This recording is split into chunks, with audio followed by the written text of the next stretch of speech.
السلام علیکم ورحمۃ اللہ وبرکاتہ۔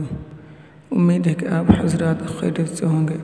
آج میں آپ کو پیارے نبی صلی اللہ علیہ وسلم کا فرمان سناؤں گا۔ بسم اللہ الرحمن الرحیم۔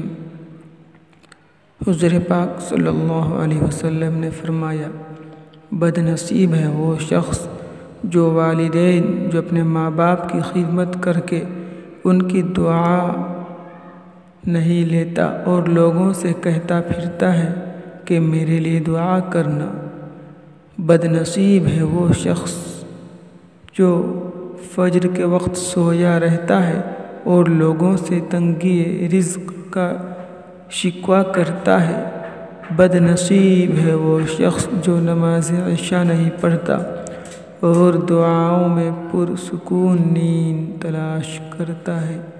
بد نصیب ہے وہ شخص جس نے ماہ رمضان پایا اور اپنے رب کو راضی نہ کر سکا۔ اور آپ صلی اللہ علیہ وسلم نے یہ بھی ارشاد فرمایا، جس نے میری ایک حدیث سنی اور دوسروں تک پہنچائی، قیامت کے روز اس کے لیے میری شفاعت واجب ہوگی۔